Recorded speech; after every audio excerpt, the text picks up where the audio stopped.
Igyekszem.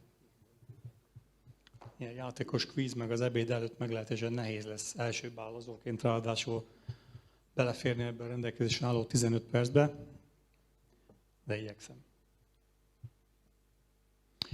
Vogrinec Jenő vagyok, a név nem egyszerű, de nekem már sikerült megegyezni. Épületgépészként végeztem Pécset még az elmúlt évezredben. Akár lehetne is közöm ehhez az épület, illetve létesítmény üzemeltetéshez, de nincsen. 30 éve nem foglalkozom épületgépészettel, engem magával ragadott az autóipar, és mint ezek a 3-4 betűs rövidítések mutatják, az elmúlt közel 25 évet én az autóiparban töltöttem, és végig minőség ellenőrzési, minőségbiztosítási területen. Ennyit magamról. Én a DOM csoportot képviselem. A DOM csoportról annyit kell tudni, hogy 2003 óta létezik. Magyarország egyik legdinamikusabban fejlődő létesítménygazdálkodási szolgáltató cége.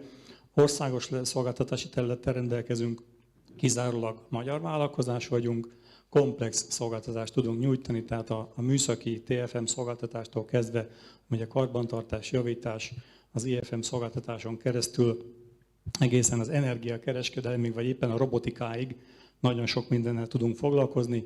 Irodai létesítményekkel, kereskedelmi, ipari létesítményekkel, ezek közül kiemelném az Audi motorgyárat, a világ legnagyobb motorgyárat, ami önmagában 550 000 négyzetmétert jelent. Közel 500 munkáltatóval, dolgozóval foglalkozunk, és majdnem 6 milliárdos árbevételre számítunk idén. Megyünk is tovább. Néhány fogalmat szeretnék tisztázni a minőség ellenőrzés világából. Nem messzire kell visszamenni, hogyha egy kis történelmi áttekintést szeretnék adni, közel 100 évet csak. Önellenőrzésen túl a minőség ellenőrzés volt az első feladat, amikor próbáltak hibát megállapítani, egyszerűen kidobni a rosszat a jók közül. Aztán a minőség szabályozásnál már próbálták kitalálni, hogy miért fordult elő a rossz, és akár intézkedéseket hozni. A következő lépcső volt a minőségbiztosítás, amikor már a vevő elégedettséget próbálták szem előtt tartani, hogy ne csak önmagunkért dolgozunk, hanem a vevőkért. A minőség irányítás ez annyival több a minőségbiztosításnál, hogy próbálja ezt a folyamatszemléletet, ami a mai napon már többször elhangzott, előtérbe helyezni. És a csúcs, ahol mi még a DOM nem tartunk, ez a TQM, ez a Total Quality Management. Én azt gondolom, hogy valahol most a minőségbiztosítás és a minőségirányítás között tart a DOM csoport. Egy pici szünet. Mi a minőség fogalma? Segítek, elárulom. Ez ilyen egyszerű. A minőség a termék vagy szolgáltatás olyan tulajdonságainak és jellemzőinek összessége, amelyek hatással vannak a terméknek vagy szolgáltatásnak arra a képességére, hogy kifejezett vagy elvárt igényeket kielégítsen. Értette ezt valaki? Remélem igen, mert ez a legelfogadottabb magyarázata, de én megpróbáltam 4 szóban egyszerűsíteni ugyanezt az állítást. Ez pedig a következő. Feleljünk meg a vevő elvárásainak. Ha ez sikerül, akkor elmondhatjuk, hogy minőségi szolgáltatást tudunk nyújtani. De menjünk tovább. 1 szóban. Mi a minőség? Elég drámai a válasz, én ezt így fogalmaznám meg. Ítélet. Tehát az, amit rólunk a megbízónk, a vevőnk mond, az egy ítélet. Az alapján működik a szolgáltatásunk. Néhány kelléket tisztázunk ahhoz, hogy mi kell egy jó minőségirányításhoz. Egy csomó kérdés fölmerülhet, ha valamelyik vezető rászállja magát arra, hogy elindítson egy minőségirányítást a saját cégén belül. Milyen cégformánál lehet ezt elindítani? Milyen létszámnál érdemes elindítani? Kellenek ehhez oktatások? Vagy milyen végzettséggel vegyek fel embereket ehhez? Ha ezek a kérdések, illetve a válaszok megvannak ezekre a kérdésekre, egy nagyon fontos dolog biztosan kell hozzá, ez pedig a vezetői elkötelezettség. Ha ez nincs meg, akkor neki is álljanak. Ez az első kérésem. Ez mindenképp kell hozzá, különben csak frusztrációhoz fog vezetni az egész, elmegy bürokratikus irányba, papírgyártás lesz belőle, semmi értelme. Ha a vezetői elkötelezettség megvan, és én azt gondolom, hogy a DOM csoportnál ez már megvan, akkor ki kell jelölni a vezetőnek egyetlen egy folyamatgazdát, aki az egészet kézben tartja, koordinálja, levezényli, és fog menni. Csak csinálni kell. A DOM-nak egyelőre ezek a tanúsítványai vannak meg.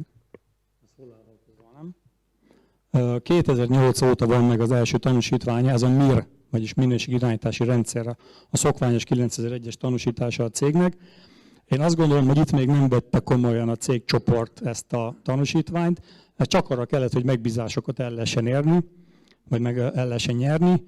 2017-ben újabb 2 tanúsítványt megszerzett a cégcsoport, ez a KIR, vagyis a környezetvédelemmel, és a MyBIR a munkabiztonsággal foglalkozó tanúsítvány.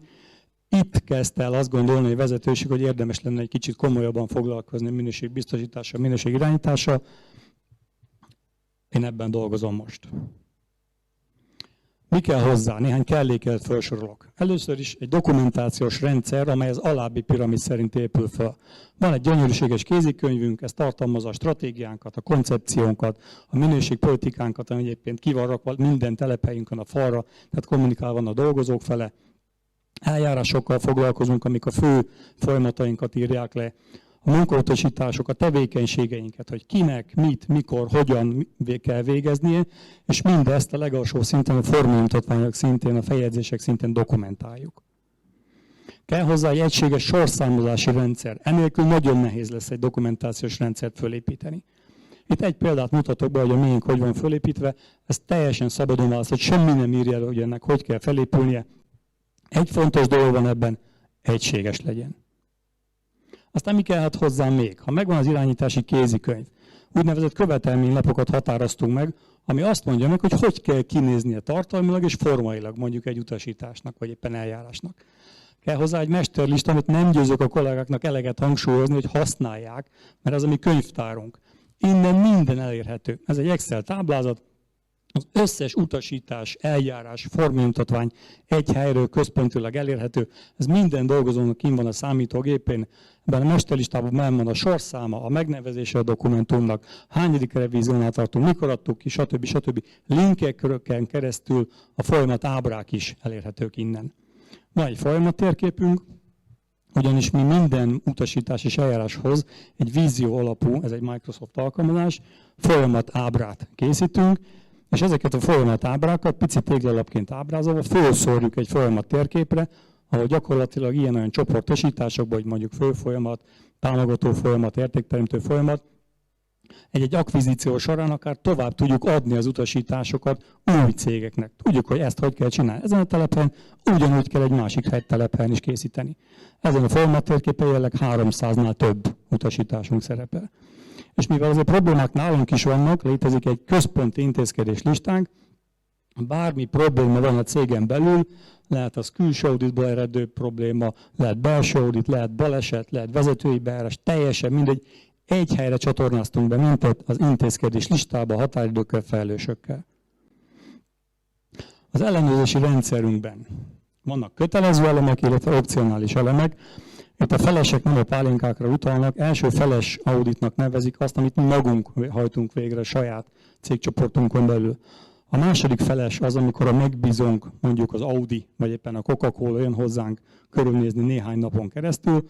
A harmadik feles audit, ami szintén kötelező, hanem ugye a tanúsítványaink miatt, amikor egy ISO auditor jön hozzánk mondjuk 3 napra több telephelyre. Az opcionális elemek között nagyon sok minden van, itt a karikák méretével próbáltuk a feladat nagyságát szemléltetni, a felsővezetői bejárásonkon keresztül az alvállalkozók ellenőrzése, az egyéni védőeszközök ellenőrzésén túlmenően a legnagyobb feladatán az LPA, ezt a következő szlájdon megmutatom, hogy micsoda, ez a Layered Process Auditot jelent, és az van mögötte, hogy a saját folyamatainknak a minőségét, a jóságát próbáljuk ellenőrizni.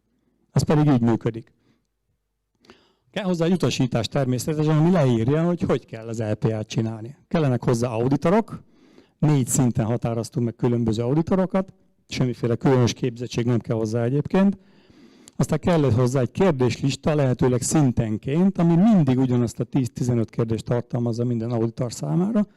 Készítünk egy időtervet, egy hónapra, egy negyedévre előre, teljesen mindegy, hogy melyik auditor, melyik folyamatot mikor fogja auditálni. Kellenek hozzá természetesen folyamatok, de nekünk már van vagy 300, ez már nem okoz problémát. Kellenek indikátorok, amiben elemezzük a saját munkánkat, hogy mégis milyen eredményes volt az LPA tevékenység, és az egészet ebben a CAFM rendszerben, amit a mai nap során már többször elhangzott, itt dokumentáljuk. Többek között ezt is, de nem csak ezt. 25 000 karbantartási pontot, mondjuk karbantartási terv van ide beápolva, de ezt szerintem a jelölő többsége ismeri, hogy mi ez a CFM rendszer. Egy rendkívül komplex szoftver támogatás. Milyen minőségű mérőszámaink vannak? Hát vannak a külsők, meg vannak a belsők. Ezt most hadd ne olvassam föl, nagyon sok mindenre kell figyelnünk, a vevő elégedettség, dolgozó elégedettség, stb. Egészen az ittasság ellenőrzés darabszámát követjük, ez is rendszeres a mi elemünkben, a rendszerünkben. Nem állunk meg, nagyon sok tervünk van a jövőre nézve. Ez a digitális oktatási platform, ez óriási segítség az oktatások tekintetében, ugyanis nagyon nehéz 8-10 embert egyszerre összehívni, ha valamilyen újdonságot le akarok nekik oktatni. Viszont ha online kiküldöm e-mailként minden dolgozó számára, aki az oktatást meg kell, hogy kapja, ők döntik el, hogy mikor állnak ennek neki. Tehát mondjuk egy héten belül teljesen szabadon választhat, rugalmas számukra, hogy mikor állnak neki. Ha esetleg lesz még a jövőben akvizíció, akkor ezzel a moduláris rendszerű folyamat felépítése meg tudjuk azt tenni, hogy egy hely működött, akkor simán átadjuk a folyamatainkat a többi telepre, hogy ugyanúgy kell csinálni, mint egy már jó bevált telephelyen. Szeretnénk elmenni az FM szabvány megszerzésének az irányába, ez a jövő évnek a célja, akár az ISO 50001-es szabvány is, tehát az energetikai szabvány is egy-két éven belül célkitűzés lehet számunkra. Elindítjuk a minőségellenőrzést, holott nem gyártunk terméket. Tehát mi egy szolgáltató cég vagyunk, ennek ellenére lesz, sőt már van minőségellenőrünk, aki inputot is, outputot is fog ellenőrizni. Az input alatt azt értem, hogy mondjuk érkeznek hozzánk termékek, amiket beépítünk a karbantartás során, azoknak a minőségét lehet ellenőrizni. Az output pedig maga az, hogy mondjuk a karbantartás vagy a takarítás milyen minőségben van végrehajtva.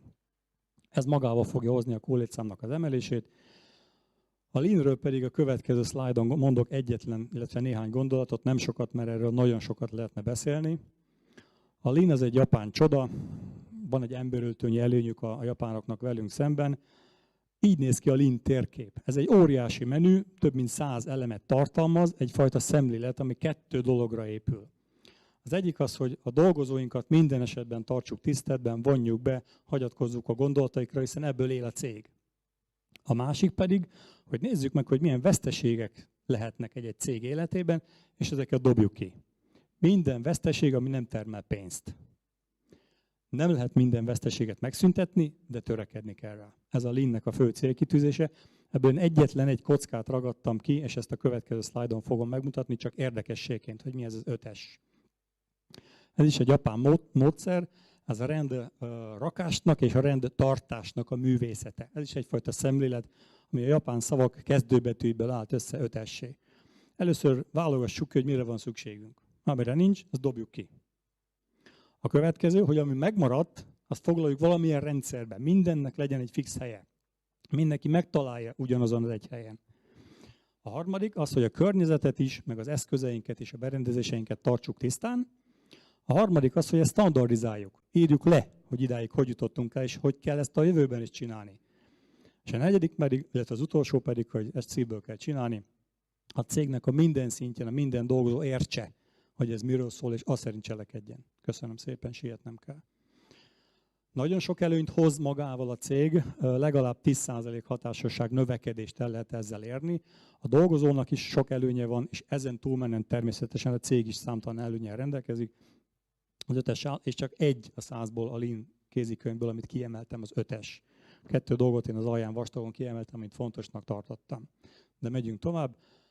Összegzésképpen, ha valaki minőségirányítási rendszert üzemeltet, akkor nagyon sok előnnyel fog találkozni.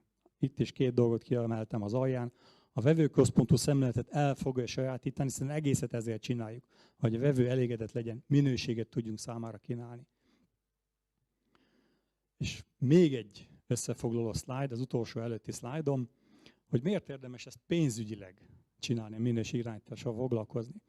Az biztos, hogy minden társaság életében a minőségirányítás 1%-nál kevesebb büdzsével gazdálkodik. Viszont, ha azt is elfogadjuk, hogy ebben az FM szektorban az átlagos EBITDA 5%, és azt célozzuk meg, hogy egyetlen 1%-kal a QM segítségével növeljük az EBITDA-nkat, akkor az azt jelenti, hogy 20%-os profit emelkedést tudunk realizálni. És egyetlen frappáns idézetet hagytam én a végére. A világító torony feladata nem az, hogy világító torony legyen. A világító torony feladata az, hogy utat mutasson, és csak azok érték, akik időnként eltévednek. Tehát azt gondolom, hogy minden vezetőnek, aki már foglalkozik minőségirányítással, vagy csak eztán fog, ki kell tenni egy lámpást, egy világító tornyot, hogy emberek, arra fele fogunk haladni, ezt kell csinálni, nem fog menni lentről vezérelve. Tehát csak fentről működtetve működik a minőségirányítás. Én azt gondolom, hogy ez Dóm már a helyén van. Ez a világító tornya, csak ezt akartam mondani. Köszönöm szépen, talán bele is fértem a 15 percbe. Bármi kérdés van, természetesen állok rendelkezésre. Köszönöm szépen.